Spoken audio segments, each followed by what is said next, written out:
ನಮಸ್ಕಾರ ಸ್ನೇಹಿತರೆ, ವಿಶ್ವವಾಣಿ ಟಿವಿ ಸ್ಪೆಷಲ್ನ ಈ ಒಂದು ವಿಶೇಷ ಸೆಗ್ಮೆಂಟಿಗೆ ಸ್ವಾಗತ. ನಾನು ಸುಜಯರಾಜ್. ಸ್ನೇಹಿತರೆ, ಇವತ್ತು ನಮ್ಮ ಜೊತೆಗೆ ಮದುಮಗ ದ ಮ್ಯಾಕ್ಸ್ ಮಂಜು ಅವರು ಇದ್ದಾರೆ. ಸೊ ಮದುವೆ ತಯಾರಿ ಎಲ್ಲ ಹೇಗೆ ನಡೀತಾ ಇದೆ ಅದ್ರ ಬಗ್ಗೆ ಎಲ್ಲ ಸ್ವಲ್ಪ ಮಾತಾಡಿಸ್ತಾ ಹೋಗೋಣ ಬನ್ನಿ. Sir, firstly congratulations. ಮುಖತಃ ಭೇಟಿಯಾಗಿ ಎಂಗೇಜ್ಮೆಂಟ್ ಆದ ನಂತರ ವಿಶ್ ಮಾಡ್ಲಿಕ್ಕೆ ಆಗಿರಲಿಲ್ಲ. So congratulations. ಸೊ ಮದುವೆ ತಯಾರಿ ಎಲ್ಲ ಹೇಗೆ ನಡೀತಾ ಇದೆ, ಏನು ವಿಷಯ? ಸಿಂಪಲ್ ಇದೆ. ಎಲ್ಲ ಮದುವೆ ತಯಾರಿ ಹೇಗೆ ಆಗುತ್ತೋ ಹಾಗೆ. ಅಂದರೆ ನಾವು ಇವಾಗ ಜಾನ್ 23 ಮದುವೆ ಅಂತ ಫಿಕ್ಸ್ ಆಗಿದೆ. ಅದು ದೇವಸ್ಥಾನದಲ್ಲೇ, ನಮ್ಮ ಮನೆ ದೇವಸ್ಥಾನ ಅದು ತಿಮ್ರಾಯಪ್ಪ ಸ್ವಾಮಿ ದೇವಸ್ಥಾನ, ಅನ್ಸಿಗಿರಿ ಅಂತ. ಅಂದರೆ ತಮಿಳ್ನಾಡು ಹೊಸೂರು ಹತ್ರ ಬರುತ್ತೆ. ಅಲ್ಲೇ ದೇವಸ್ಥಾನದಲ್ಲಿ ಆಗಬೇಕು ಅನ್ನೋದು ಆಸೆ. ಅವಳಿಗೂ ಸಿಂಪಲಾಗಿ ಮದುವೆ ಆಗಬೇಕು ಅನ್ನೋದು ಆಸೆ. ಹಾಗಾಗಿ ಅಲ್ಲಿ ಪ್ಲ್ಯಾನ್ ಮಾಡ್ಕೊಂಡಿದ್ದೀವಿ. ಅದರದ್ದೇನು ತಯಾರಿ ಅಂದರೆ ಮಾಮೂಲಿ ಎಲ್ಲರೂ ಮದುವೆಗೆ ಏನು ತಯಾರಿ ಮಾಡ್ಕೋತಾರೆ ಆ ತಯಾರಿ ನಡೀತಿದೆ. ಸ್ಟೆಪ್ ಬೈ ಸ್ಟೆಪ್ ಹೋಗ್ತೀವಿ. ಸೊ ಇನ್ನು ನಿಮ್ಮ ಅಂದ್ರೆ ಭಾವಿ ಪತ್ನಿ ಬಗ್ಗೆ ಆಕ್ಚುಲಿ ಜಾಸ್ತಿ ಎಲ್ಲೂ ನೀವು ಮಾತಾಡಿಲ್ಲ ಇನ್ಫ್ಯಾಕ್ಟ್. ಸೊ ಹೆಂಗೆ ಅಂದ್ರೆ ಬಿಗ್ ಬಾಸ್ ಅಲ್ಲಿ ಸ್ವಲ್ಪ ಮಾತ್ರ ಹೇಳ್ಕೊಂಡ್ರಿ, ಹೆಂಗ್ ಪರಿಚಯ ಆಯ್ತು, ಹೆಂಗ್ ನೀವು ಪ್ರಪೋಸ್ ಮಾಡಿದ್ರಿ ಆ ಥರದ್ದೆಲ್ಲ ಅಂತ ಸ್ವಲ್ಪ ಬ್ರೀಫ್ ಆಗಿ ಹೇಳೋದಾದ್ರೆ, ಎಲ್ಲಿ ಸಿಕ್ಕಿದ್ರು, ಹೇಗೆ, ಹೆಂಗ್ ಇಷ್ಟ ಆಯ್ತು, ಹೆಂಗ್ ಪ್ರಪೋಸ್ ಮಾಡಿದ್ರಿ ಅದೆಲ್ಲ. ಏನು ಅದೇ ಒಂದು ಮ್ಯೂಚುವಲ್ ಫ್ರೆಂಡ್ ಕಡೆಯಿಂದ ಪರಿಚಯ ಆಗಿದ್ದು. ಅವಳು like multi organs transplant coordinator ಆಗಿ ಕೆಲಸ ಮಾಡ್ತಿದ್ದಾಳೆ ಒಂದು ಪ್ರೈವೇಟ್ ಹಾಸ್ಪಿಟ್ಲಲ್ಲಿ. ಒಂದಷ್ಟು ವಿಚಾರಗಳು ಈ ಸ್ವಂತ ಇದ್ರಲ್ಲ, ಆನೇಕಲ್ ಬಾಲರಾಜ್ ಮಗ ಸ್ವಂತ ತೀರೋದವಾಗ ಅವರಿಗೆಲ್ಲ ಕೌನ್ಸ್ಲಿಂಗ್ ಎಲ್ಲ ಕೊಟ್ಟಿದ್ರು ಅವಳು. ಅಲ್ಲಿ ಆ ಮೂಲಕ ಪರಿಚಯ ಆಗಿದ್ದು. ಒಂದು 2-3 ಮಂತ್ಸಲ್ಲೇ ಅದು ಇಬ್ಬರಿಗೂ ಇಷ್ಟ ಆಗಿದ್ದು. ಅಲ್ಲಿಂದ ಪರಿಚಯ ಆಗಿ ಸಿಕ್ಕಾಪಟ್ಟೆ ಸಿಂಪಲ್ ಹುಡುಗಿ. ಆಮೇಲೆ ನಮಗೆ ಅಡ್ಜಸ್ಟ್ ಆಗುವಂಥವಳು. ಆಮೇಲೆ ತುಂಬಾ ಕಷ್ಟ ಸುಖಗಳು ನೋಡ್ಕೊಂಬಂದಿರೋಂಥ ಹುಡುಗಿ. ಹಾಗಾಗಿ ಅದು ಫಸ್ಟ್ ಭೇಟಿಯಾದವಾಗ ಅದು ಅನಿಸುತ್ತೆ ಗೊತ್ತಾ, ಇದು ರೈಟ್ ಪರ್ಸನ್ ರೈಟ್ ಅಂತ ಅನಿಸುತ್ತೆ ಗೊತ್ತಾ. ಹಾಗಾಗಿ ಇಬ್ರಿಗೂ ಇದಾಗಿ ಒಂದಷ್ಟು ಜರ್ನಿ ಮಾಡಿದ್ವಿ. ಒಂದಷ್ಟು ಫೋನ್ ಕಾಲಲ್ಲಿ ಮಾತಾಡೋದಿರ್ಬೋದು, ಒಂದಷ್ಟು ಲಾಂಗ್ ಜರ್ನಿ ಮಾಡಿರೋದಿರ್ಬೋದು, ಲಾಂಗ್ ಡ್ರೈವ್ ಹೋಗೋದಿರ್ಬೋದು, ಆಮೇಲೆ ಒಂದಷ್ಟು ಟೆಂಪಲ್ಗೆಲ್ಲ ಸುತ್ತಿರೋದಿರ್ಬೋದು. ಆ ಟೈಮಲ್ಲಿ ನಮ್ಮಿಬ್ಬರಿಗೂ ಹೊಂದಾಣಿಕೆ ಆಯಿತು. ಅಂದರೆ ಒಂದು ಆಲ್ಮೋಸ್ಟ್ ನಾನು ಯೋಚನೆ ಮಾಡೋದು ಅವಳು ಯೋಚನೆ ಮಾಡೋದೆಲ್ಲ ಸೇಮ್ ಇತ್ತು ವಿಚಾರಗಳು. ಹಾಗಾಗಿ ನಾವು ಓಕೆ ಮಾಡ್ಕೊಂಡ್ವಿ, ಒಪ್ಕೊಂಡು ಮದುವೆ ಇಲ್ಲಿವರೆಗೂ ಬಂದಿದೆ. ಇನ್ನೇನು ಜಾನ್ 23 ಮದುವೆ ಆಗ್ತದೆ.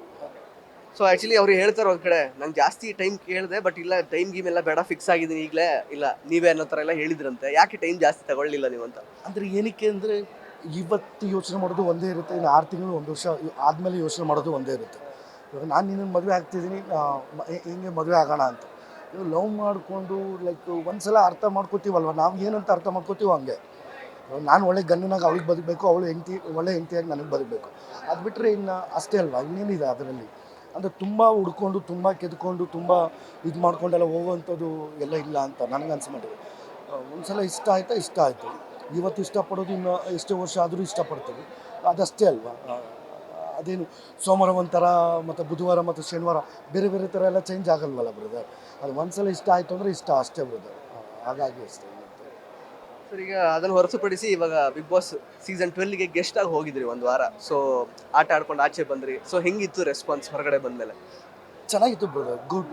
ನಮಗೆ ಅಂತ ಒಂದು ಬ್ಯಾಚುಲರ್ ಪಾರ್ಟಿ ಅಂತ 1 ವೀಕ್ಗೋಸ್ಕರ ಕಳಿಸಿದ್ರು. ಅದರಲ್ಲಿ ಒಂದಷ್ಟು ಟಾಸ್ಕ್ ಕೊಟ್ಟಿದ್ದರು. ನಾವು ಅತಿಥಿಗಳು ಮತ್ತು ಅವರು ಸೇವಕರು ಅಂದರೆ ಇದು ಮಾಡಬೇಕು ಅಂತ. ಆ ಟಾಸ್ಕ್ ನನಗೇನು ಅನಿಸ್ತು, ನನ್ನ ಅತಿಥಿಯಾಗಿ ಏನೆಲ್ಲ ಮಾಡಬೇಕು ನನ್ನ ಬ್ಯಾಚುಲರ್ ಪಾರ್ಟಿನಲ್ಲಿ ಅದೆಲ್ಲ ಮುಗಿಸ್ಕೊಂಬಂದೆ. ಮತ್ತೆ ಅವಕಾಶ ಮಾಡಿಕೊಟ್ಟಿದ್ದು ಬಿಗ್ ಬಾಸ್ ಮತ್ತು ಕಲರ್ಸ್ ಕನ್ನಡ, ಥ್ಯಾಂಕ್ಸ್. ನನ್ನ ಬ್ಯಾಚುಲರ್ ಪಾರ್ಟಿನ ನನಗೆ ಇಡೀ ಕರ್ನಾಟಕದ ಜನತೆ ಮುಂದೆ ಲೈಕ್ ಅದು ಮಾಡುವಂಥ ಅವಕಾಶ ಸಿಕ್ತಲ್ಲ, ಗುಡ್ ಅನಿಸ್ತು. ಸರ್, ಯಾವುದೋ ಒಂದು ಸಂದರ್ಭದಲ್ಲಿ ಅಂದರೆ ಇನ್ಫ್ಯಾಕ್ಟ್ ಈ ಗಿಲ್ಲಿ ಫ್ಯಾನ್ಸ್ ಎಲ್ಲ ಅಲ್ಲೇ ನಿಮ್ಮ ವಿರುದ್ಧ ಯಾಕೆಂದರೆ ಟ್ರೋಲ್ಸ್ ಮಾಡುವಂಥದ್ದು, ಮೀಮ್ಸ್ ಮಾಡೋದು ಅದೆಲ್ಲ ಆಗುತ್ತೆ. ಆ್ಯಕ್ಚುಲಿ ಹೊರಗಡೆ ಬಂದಮೇಲೆ ನಿಮಗೆ ಗೊತ್ತಾಗಿರ್ಬೋದು. ಸೊ ಏನು ಅನ್ನಿಸ್ತು ಎಕ್ಸಾಕ್ಟ್ಲಿ? ಬಿಕಾಸ್ ಈವನ್ ನಿಮ್ಮದು ಲೈಕ್ ಕಮೆಂಟ್ ಬಾಕ್ಸ್ ಎಲ್ಲ ಸ್ವಲ್ಪ ಮ್ಯೂಟ್ ಆಯಿತು, ಯಾಕಂದರೆ ಆಫ್ ಮಾಡಿಕೊಂಡಿದ್ರಿ ಆ್ಯಕ್ಚುಲಿ. ಹೊರಗಡೆ ಹೋಗಿ ಕೆಲವೊಂದಷ್ಟು, ಒಳಗಡೆ ಹೋದ ನಂತರ ಕೆಲವೊಂದಷ್ಟು ಘಟನಾವಳಿಗಳಾದ ನಂತರ ಏನು ಅನ್ಸುತ್ತೆ ಅಂದರೆ ಗಿಲ್ಲಿ ಫ್ಯಾನ್ಸ್ ಲೈಕ್ ಕ್ರೇಜ್ ಬಗ್ಗೆ, ಗಿಲ್ಲಿ ಕ್ರೇಜ್ ಬಗ್ಗೆ ಅಂದರೆ ಎಲ್ಲೋ ತಿರಕಕ್ಕೆ ಹೋಯ್ತು ಅಂತ ಅನ್ಸುತ್ತಾ ನಿಮಗೆ? ಯಾವ ರೀತಿ ಅಂತ? ಅಂದರೆ ಕಮೆಂಟ್ ಬಾಕ್ಸು ಆಫ್ ಮಾಡ್ಕೊಂಡಿದ್ದು ನಾನಲ್ಲ. ನಾನು ಒಳಗೆ ಇರಬೇಕಾದ್ರೆ ನಾನು ಆಚೆ ಕಡೆ ಬಂದ ಕೂಡಲೇ ಕಮೆಂಟ್ ಬಾಕ್ಸ್ ಆನ್ ಮಾಡಿದೆ. ಅವ್ರವ್ರ ಅಭಿಪ್ರಾಯ ಸರ್, ಅವ್ರವ್ರ ಪ್ರೀತಿ ಸರ್. ಅಂದರೆ ಪ್ರತಿಯೊಬ್ಬರೂ ಒಬ್ಬೊಬ್ಬ ಒಂದೊಂದು ವ್ಯಕ್ತಿತ್ವವನ್ನು ಇಷ್ಟಪಡ್ತಾರೆ ಸರ್. ಆದರೆ ಗಿಲ್ಲಿನ ಅವ್ರ ವ್ಯಕ್ತಿತ್ವವನ್ನು ಇಷ್ಟಪಡೋದೇ ಒಂದು ವರ್ಗ ಇರುತ್ತೆ ಸರ್. ಅವ್ರಿಗೆ ಸಪೋರ್ಟ್ ಮಾಡಿ ಅವರು ಕಷ್ಟದಿಂದ ಬಂದಿರೋಂಥದ್ದು ಆ ಥರದ್ದೆಲ್ಲ ಅವ್ರಿಗಿದೆ. ಬಟ್ ನನಗೇನು ಆಟ ಕೊಟ್ಟಿದ್ರು ಅದನ್ನು ಆಡಿದೆ. ಅದರಲ್ಲಿ ಒಂದಷ್ಟು ಅವರು ಪ್ರೀತಿ ಮಾಡೋಂಥ ವರ್ಗಗಳಿಗೆ ಅವರಿಗೆ ಇಷ್ಟ ಆಗದೇ ಇರ್ಬೋದು ಅಷ್ಟೇ. ಬಟ್ ಎಲ್ಲವೂ ಆಗ್ತಾರೆ ಅನ್ನೋದಿಲ್ವಲ್ಲ ಬಿಗ್ ಬಾಸ್ ಮನೇಲಿ. ಇವಾಗ ಯಾಕಂದರೆ ನಾನು ಸೆಟ್ ಬಾಯಾಗೆ ಕಸ ಗುಡಿಸ್ತಾ ಇಂಡಸ್ಟ್ರಿ ಬಂದಿದ್ದು, ಅವರು ಗಿಲ್ಲಿನೂ ಸೆಟ್ ಬಾಯಾಗೆ ಬಂದಿದ್ದು. ನಾವೆಲ್ಲ ಮಾತಾಡ್ಕೊಂಡಿದ್ದೀವಿ, ಒಬ್ರಿಗೊಬ್ರು ಹಂಚ್ಕೊಂಡಿದ್ದೀವಿ, ಅದನ್ನೆಲ್ಲೂ ಹಾಕ್ಲಿಲ್ವಲ್ಲ. ಅವ್ನು ನನ್ನ ಮೇಲೆ ಮಲಗಿದ್ದ, ನಾವು ಅಂದರೆ ಒಂದ್ಸಲ ಟಾಸ್ಕು ಅಂತ ಮುಗ್ದಾದ್ಮೇಲೆ ಅದಾದ ನಂತರ ನಾವು ಇಬ್ಬರೂ ಜೊತೆಲೇ ಕಾಮಿಡಿ ಮಾಡ್ಕೊಂಡು, ಸಾಂಗ್ಸ್ ಆಡ್ಕೊಂಡು, ಗೇಮ್ಸ್ ಆಡ್ಕೊಂಡು ಎಲ್ಲ ಇದ್ವಿ. ಅದು ಯಾವುದನ್ನು ಟೆಲಿಕಾಸ್ಟ್ ಮಾಡಲಿಲ್ವಲ್ಲ. ನಾನು ಅವ್ರ ಮೇಲೆ ಕಾಲ ಕೊಡೋದಂದ್ರೆ ಒಂದು ಪ್ರೀತಿ, ಒಂದು ಸ್ನೇಹ ಬಂದಾದ್ಮೇಲೆ ಅಲ್ವಾ ಅವೆಲ್ಲ ಹಾಕ್ಕೊಂಡಿದ್ದು ಆ ಥರದ್ದು. ಅದಾದಮೇಲೆ ನನಗೇನಿಸ್ತು ನಾನು ಅದೇ ಥರ ಬ್ರದರು. ಇವಾಗ ನಾನು ಹೋಗಿದ್ದ ಕೂಡಲೇ ಇವಾಗ ನನಗೆ ಸುಮಾರು ವರ್ಷದಿಂದ ನಮಗೂ ಒಂದು ಫ್ಯಾಮಿಲಿ ಇರುತ್ತೆ, ಅವ್ರಿಗೂ ಒಂದು ಫ್ಯಾಮಿಲಿ ಇರುತ್ತೆ, ಯಾರೇ ಇರಲಿ. ಒಂದು ತಂದೆ ತಾಯಿ, ಅಕ್ಕ ತಂಗಿರು. ಇವಾಗ ಇತ್ತೀಚೆಗೆ ಬ್ಯಾಚುಲರ್ ಲೈಫಲ್ಲಿದ್ದು ಒಬ್ಬಳು ಕಮಿಟ್ ಆಗ್ತಿದ್ದೀನಿ, ಅವಳ ಜೊತೆ ನಾನು ಜೀವನ ನಡೆಸ್ತಿದ್ದೀನಿ ಅಂದಾಗ ಇದು ಕೆಲವೊಂದು ಮಾತುಗಳು ಅವೆಲ್ಲ ಕೇಳ್ಪಟ್ಟಿರ್ಬೋದು ಎಲ್ಲರೂ. ಆ ಮಾತುಗಳೆಲ್ಲೋ ಅರ್ಥ ಆಗುತ್ತೆ. ಆ ಮಾತುಗಳು ಅಂದಾಗ ಎಲ್ಲೋ ಬೇಜಾರಾಯಿತು. ಅದನ್ನು ನಾನು ಅವನ ಹತ್ರ ಮಾತಾಡೋದು, ಅದನ್ನು ಪ್ರಶ್ನೆನೂ ಮಾಡಿದೆ. ಕೆಲವೊಂದು ಊಟಕ್ಕೂ ವಿಚಾರ, ಇನ್ನೊಂದು ಮತ್ತೊಂದು ಬಂದವಾಗ ಅದು ಬಡಿಸೋ ವಿಚಾರ ಅವೆಲ್ಲ. ಬಟ್ ಅವ್ನು ಆಡ್ಕೊಂಬಂದಿರೋದು, ಅವ್ನ ಕಾಮಿಡಿ ಅವೆಲ್ಲನೂ ಹೌದು. ನಾನೇ ಹೇಳಿದೆ ತಿಲ್ಕ ಇಟ್ಟು ನೀನೇ ಗೆದ್ದು ಬಾ ಅಂತ. ನನಗೆ ಅವನು ಆಚೆ ಕಡೆ ನೋಡಬೇಕಾದ್ರೆ ನಮ್ಗೆ 1.5 ಗಂಟೆ ನೋಡಬೇಕಾದ್ರೆ ನಮ್ಗೆ ಭಾಳನೇ ಇಷ್ಟ ಆಗ್ತಾನೆ. ಬಟ್ 24 ಗಂಟೆ ಅಲ್ಲಿ ಒಳಗೆ ಇರಬೇಕಾದ್ರೆ ಅದು ಬೇರೆಯೇ ಅನಿಸುತ್ತೆ. But all the best. ಎಲ್ಲರೂ ಚೆನ್ನಾಗಿ ಆಡ್ತಿದ್ದಾರೆ ಅದರಲ್ಲಿ. ತುಂಬಾ ಚೆನ್ನಾಗಿ ಆಡ್ತಿದ್ದಾರೆ ಪ್ರತಿಯೊಬ್ಬರೂ. ಅಶ್ವಿನಿ ಅವರು ಇರ್ಬೋದು, ಅದಾದಮೇಲೆ ಸುಮಾರು ಜನ ಎಲ್ಲರೂ ತುಂಬಾ ಚೆನ್ನಾಗಿ ಇದು ಮಾಡ್ತಿದ್ದಾರೆ. ಎಲ್ರಿಗೂ ಒಳ್ಳೆಯದಾಗಲಿ. All the best. Sir actually ಎಲ್ಲೋ ಒಂದು ಕಡೆ ಏನನ್ನಿಸ್ತು ಅಂತಂದರೆ, ನೀವು ಅಫ್ಕೋರ್ಸ್ ಗೆಸ್ಟ್ಗಳಾಗಿ ನಿಮಗೇನು ಟಾಸ್ಕ್ ಕೊಟ್ಟಿದ್ರೋ ಅದನ್ನು ಮಾಡಿದ್ರಿ, ಇಲ್ಲ ಅಂತಲ್ಲ, ಅದನ್ನು ಕಿಚ್ಚ ಸುದೀಪ್ ಸರ್ಸ್ ಕೂಡ ಹೇಳಿದ್ರು. ಬಟ್ ಹೊರಗಡೆಯಿಂದ ನೋಡ್ತಾ ಇದ್ದವ್ರಿಗೆ ಏನನ್ನಿಸ್ತು ಅಂತಂದರೆ, ತುಂಬ ಗಿಲ್ಲಿ ಅವ್ರನ್ನೇ ಟಾರ್ಗೆಟ್ ಮಾಡಬೇಕು ಅಂತಲೇ ಅಂದ್ಕೊಂಡು ಬಂದಿದ್ರಾ 3 ಜನ ಗೆಸ್ಟ್. ಎಸ್ಪೆಷಲಿ ನಿಮ್ಮ ಮತ್ತು ರಜತ್ ಅವ್ರ ಬಗ್ಗೆ ಮಾತಾಡ್ಕೊಂಡಿದ್ದೆ. ಆ್ಯಕ್ಚುಲಿ ಬೇಕು ಅಂತಲೇ ಗಿಲ್ಲಿನ ಟಾರ್ಗೆಟ್ ಮಾಡಿದ್ರ? ಓಕೆ, ಗಿಲ್ಲಿನೂ ಅತಿರೇಕ ಮಾಡಿದ್ರು ಫಸ್ಟಿಗೆ, ಅದೊಂದು ಮಾತಾಡಿದ್ದು ಅದೆಲ್ಲ. ಬಟ್ ಬೇಕು ಅಂತಲೇ ಅವ್ರನ್ನೇ ಟಾರ್ಗೆಟ್ ಮಾಡೋ ಥರ ಮತ್ತು ಅವ್ರ ಹತ್ರನೇ ಕೆಲಸ ಮಾಡಿಸೋದು. ಫಾರ್ ಎಕ್ಸಾಂಪಲ್, ನೀವು ನೀರೆಲ್ಲ ಚೆಲ್ಲಿದ್ರಿ ಟೇಬಲ್ ಮೇಲೆ, ಅದು ಅವ್ರು ಆ್ಯಕ್ಚುಲಿ ವೆಯ್ಟರ್ ಆಗಿದ್ರು, ಬಟ್ ನೀನು ಅವರೇ ಮಾಡಬೇಕು ಅಂತೆಲ್ಲ ಹೇಳಿದ್ದು. ಅದೆಲ್ಲ ತುಂಬ ಎಲ್ಲೋ ಒಂದು ಕಡೆ ಅತಿರೇಕಕ್ಕೆ ಹೋಯ್ತಾ? ಬಿಕಾಸ್ ಟಾರ್ಗೆಟ್ ಮಾಡ್ತಾ ಇದ್ದಾರೆ ಬೇಕು ಅಂತಾನೆ ಅಂತ ಅನಿಸಿದೆ ಕೆಲವ್ರಿಗೆ. ಗಿಲ್ಲಿನ ಏನು ಹೇಳ್ತೀರಾ? ಸರ್, ಈಗ ಕರೆಕ್ಟ್ ರೂಟಲ್ಲಿ ಒಂದು ಲಾರಿ ಬರ್ತಿರುತ್ತೆ, ಒನ್ ವೇನಲ್ಲಿ ಒಂದು ಸೈಕಲ್ ಬರುತ್ತೆ, ಅಥವಾ ಒಂದು ಬೈಕೋ ಅಥವಾ ಕಾರ್ ಬರುತ್ತೆ. ಒನ್ ವೇನಲ್ಲಿ ಕಾರೋ ಸೈಕಲೋ ಬಂದು ಗುದ್ದಿದ್ರೆ ಲಾರಿಗೆ ದೊಡ್ಡದು ಯಾವ್ದು ಕಾಣಿಸುತ್ತೆ ನಿಮಗೆ? ಲಾರಿ ತಾನೆ. ಅದ್ರ ಆಪೋಸಿಟ್ ಇರೋದು ರಾಂಗ್ ವೇನಲ್ಲಿ ಬಂದು ಗುದ್ದಿದ್ರೆ ಏನು ಅನಿಸುತ್ತೆ? ಅದು ರೈಟೇ, ದೌರ್ಜನ್ಯ ಮಾಡ್ತಿದ್ದಾರೆ ಅಂತ ಅನ್ಸಲ್ವ ಸರ್? ಇವಾಗ ನಾವೇನೋ ಸೀಸನ್ 11ಗೆ ಹೋಗಿದ್ವಿ, ಸೀಸನ್ 12ಗೆ ಕರೆದಿದ್ರು. ನಾನೇ ಹೋಗ್ಬೇಕು ಅನ್ನೋದಲ್ಲ, ಒಂದು ಬ್ಯಾಚುಲರ್ ಪಾರ್ಟಿ ಇರುತ್ತೆ, ನೀವು ಅತಿಥಿಗಳಾಗಿ ಹೋಗಿ ಅಂತ. ಇವಾಗ ನಮ್ಮದು ರೆಸಾರ್ಟ್ ಟಾಸ್ಕಲ್ಲಿ ನಾವು ಸಿಕ್ಕಾಪಟ್ಟೆ ಇದಕ್ಕಿಂತಲೂ ತುಂಬಾ ಆಗಿದೆ ಅಲ್ವಾ. ಅದು ಟಾಸ್ಕ್ ರೀತಿಯೇ ನೋಡಬೇಕೇ ಹೊರತು ಪರ್ಸನಲ್ ರೀತಿಯಲ್ಲಿ ಯಾರೂ ನೋಡೋಕ್ಕಾಗಲ್ಲ. ಇವಾಗ ಅಶ್ವಿನಿ ಮೇಡಮ್ ಅವ್ರನ್ನ ಮತ್ತು ಗಿಲ್ಲಿ ಅವ್ರು ಇರ್ಬೋದು, ಅಥವಾ ಅಲ್ಲಿರ್ತಕ್ಕಂಥ ಪ್ರತಿಯೊಬ್ಬರೂ ನಾವು ಅವ್ರ ವ್ಯಕ್ತಿತ್ವವನ್ನು ನೋಡೋಕ್ಕಾಗಲ್ಲ. ಅವರೊಬ್ಬರು ಮ್ಯಾನೇಜರ್ ಇರ್ತಾರೆ, ಒಬ್ಬರು ಸಪ್ಲೈಯರ್ ಇರ್ತಾರೆ, ಒಬ್ಬರು ಏನು ಸರ್ವಿಸ್ ಮಾಡ್ತಾರೋ ಹೌಸ್ ಕೀಪಿಂಗ್, ಲೈಕ್ ಇದೇ ರೀತಿ ನೋಡಬೇಕಾಗುತ್ತೆ ನಾವು. ಅದು ಬಿಟ್ಟು ನಾವು ಪರ್ಸ್ನಲಿ ಅವ್ರನ್ನೆಲ್ಲ ಯಾವಾಗ ಟಾಸ್ಕ್ ಮುಗೀತು ಅಂತ ಬಿಗ್ ಬಾಸ್ ಹೇಳ್ತಾರೋ ಆವಾಗ ಅವ್ರನ್ನೆಲ್ಲರೂ ಧನುಷು ಅವ್ರನ್ನೆಲ್ಲರೂ ನಾನು ಆತ್ಮೀಯವಾಗಿ ಹೋಗಿ ಅಪ್ಕೊಳ್ಳೋದು, ಅವ್ರ ಜೊತೆ ನಾರ್ಮಲಾಗಿ ಕೂತ್ಕೊಂಡು ಮಾತಾಡೋದು ಎಲ್ಲ ಸ್ಟಾರ್ಟ್ ಆಗುತ್ತೆ. ನಾವು ಫಸ್ಟ್ ಬಂದೋಗಿ ನಮ್ಮ ಕ್ಯಾರೆಕ್ಟರ್ ಅಲ್ವಾ ಸರ್, ಅತಿಥಿಗಳಾಗಿ ಹೋಗೋದು ಅಂದರೆ ಅತಿಥಿಗಳಾಗಿ ಹೋಗೋದು. ಒಬ್ಬ ಅತಿಥಿಯಾಗಿ ಹೋದವನಿಗೆ ಅದು ಬಿಹೇವ್ ಮಾಡಿದಾಗ ಕೆಲವೊಂದು ಮಾತುಗಳು ಮಾತಾಡಿದಾಗ, ಆಮೇಲೆ ನಮಗೆ ಊಟ ಬಡಿಸ್ಬೇಕಾದ್ರೆ ಮೇಲೆಯಿಂದ ಬಡಿಸಿ, ಯಾಕಂದರೆ ಅವನು ರೈತನೇ, ನಾನು ರೈತರ ಮಕ್ಕಳೇ. ಆ ಊಟ ಬಡಿಸ್ಬೇಕಾದ್ರೆ ನಾವು ಹೇಳ್ತಿರ್ತೀವಿ, ಅದನ್ನು ಕೆಲವೊಂದು ಟೈಮಲ್ಲಿ ಆ ಥರ ಮಾಡಿದಾಗ ನಾನು ಇರಿಟೇಟ್ ಆಗಿದ್ದು ಉಂಟು. ಇರಿಟೇಟ್ ಆದವಾಗ ಕೆಲವೊಂದೆಲ್ಲ ಇದನ್ನು ಅವರೇ ಮಾಡಬೇಕು ಅಂತ, ಅವ್ರ ಕೈಯಲ್ಲಿ ಊಟ ಬಡಿಸ್ಕೊಳ್ಳಿ ಅಂತ. ಏನಕ್ಕೆ ಊಟ ಬಡಿಸ್ಕೊಳ್ಳಿ ಅವ್ರ ಕೈಯಲ್ಲಿ ಅಂತಂದರೆ, ಅವ್ರ ಮ್ಯಾನೇಜರು ಅವ್ರಿಗೆಲ್ಲ ಹೇಳಿದಾಗ ಅವ್ರಿಗೆ ಯಾರಿಗೂ ಅದು ತಲೆಗೆ ಹೋಗ್ತಿರ್ಲಿಲ್ಲ, ಅವನನ್ನು ಕಂಟ್ರೋಲ್ ಮಾಡೋಕ್ಕೆ ಆಗ್ತಿರ್ಲಿಲ್ಲ. ನನಗೇನು Gilli as A personally ನನಗೇನಿಲ್ಲ sir. Gilli ಅವನು ನನಗೆ ಸಪ್ಲೈಯರ್ ಆಗಿ ಕಾಣಿಸ್ತಿದ್ದ ಆ ಟಾಸ್ಕಲ್ಲಿ. ಇನ್ನು ಮ್ಯಾನೇಜರ್ ಯಾರು? ಅಭಿ, ಆ ಮ್ಯಾನೇಜರ್ ಆಗಿ ಕಾಣಿಸ್ತಿದ್ದ. ಇನ್ನೊಬ್ಬರು ಅಶ್ವಿನಿ ಮೇಡಮ್ ಯಾರು ಹಂಗೆ ಕಾಣಿಸ್ತಿದ್ರು. ಇವಾಗ ಅತಿಥಿಗಳು ನೀನು ಆ ಥರ ನಡ್ಕೊಂಡು ಆ ಥರದ್ದು ಬಿಹೇವಿಯರ್ ಮಾಡಿದಾಗ, ನಮ್ಮ ಮೇಲೆ ಬಂದು ಬಿದ್ದು ಇನ್ನೊಂದು ಮತ್ತೊಂದು ಆ ಥರದ್ದೆಲ್ಲ ಮಾಡಿದಾಗ ನಮ್ಗೆ ಆ ಥರ ಅನಿಸಿದ್ದು ಉಂಟು, ನಾನು ಮಾಡಿದ್ದು ಉಂಟು. ಅಷ್ಟು ಬಿಟ್ಟರೆ ಆಚೆ ಕಡೆ ಬಂದಾದ್ಮೇಲೆ ಕೂತ್ಕೊಂಡು ಮಾತಾಡಿದ್ದೀವಿ, ಅವನು ಸೆಟ್ ವರ್ಕ್ ಬಗ್ಗೆ, ಅವನು ಲೈಫ್ ಬಗ್ಗೆ ಕೂತ್ಕೊಂಡು ಮಾತಾಡಿದ್ದೀವಿ, ಎಲ್ಲನೂ ಆಗಿದೆ. ನಾವು ಸಾಂಗ್ ಆಡಿದ್ದೀವಿ, ಗೇಮ್ಸ್ ಆಡಿದ್ದೀವಿ, ಎಲ್ಲನೂ ಚಟುವಟಿಕೆಗಳೆಲ್ಲ ಆಗಿ ಲಾಸ್ಟಲ್ಲಿ ನಮ್ಮ ತಟ್ಟೆ ಅನ್ನ ಕಿತ್ಕೊಳ್ಳೋಕೆ ಬಂದಿದ್ದೀರಾ ಆ ಥರದ್ದೆಲ್ಲ ಮಾತುಗಳು ಬಂದಾಗ ಲಾಸ್ಟ್ ಫ್ಯೂ ಡೇಸಲ್ಲಿ ಆ ಥರ ಆಗಿದ್ದು ಅಷ್ಟೇ. ಯಾಕಂದರೆ ನಾವು ಆ ಥರದ್ದು ಇಲ್ಲ ಸರ್, ನಾವು ಕಲಾವಿದರೆ ಸರ್. ಎಲ್ಲರೂ ಝೀರೋಯಿಂದನೇ ಅಲ್ವಾ ಸರ್, ಎಲ್ಲನೂ ಝೀರೋಯಿಂದನೇ ಫಸ್ಟಿಂದನೇ ನಾವೆಲ್ಲ ಬರೋದು. ಆಮೇಲೆ ನನಗೆ ಯಾರು ಕಪ್ ಎತ್ಕೊಂಡೋದ್ರು ನನಗೇನು ಸರ್, ನನಗೆ ಒಂದು ವಾರಕ್ಕೆ ಅಂತ ಕಳಿಸಿದಾಗ ನಾನು ವಾರ ಅದೇನು ಟಾಸ್ಕ್ ಕೊಟ್ಟಿರ್ತಾರೋ ಅದನ್ನು ಮಾಡ್ಕೊಂಬರ್ತಾನೆ. ಮಹಾರಾಜ ಟಾಸ್ಕು ಅಂತ ಕೊಟ್ಟಿದ್ದರು, ಆ ಮಹಾರಾಜ ಟಾಸ್ಕಲ್ಲಿ ನಾನು ಲಾಸ್ಟ್ ಸೀಸನ್ ಕ್ರೂರಿ ಆಗಿದ್ದೆ. ಅದು ಅಷ್ಟೇ ಅಲ್ವಾ ಸರ್. ಇವಾಗ ರನ್ನಿಂಗಲ್ಲಿ ಅವರಿದ್ದಾರೆ, ಆ ಥರದ್ದು ಒಂದಷ್ಟು ಕಮೆಂಟ್ಸು ಅದೆಲ್ಲ ಬಂತು. ನನಗೇನಿಲ್ಲ ಸರ್, ಅವ್ರು ಪ್ರೀತಿ ಮಾಡೋಂಥ ವರ್ಗ ಅವ್ರು ಮಾಡಿದ್ದಾರೆ. ಅದಕ್ಕೆ ನನಗೆ ಅದರಲ್ಲಿ ಏನಿಲ್ಲ ಸರ್.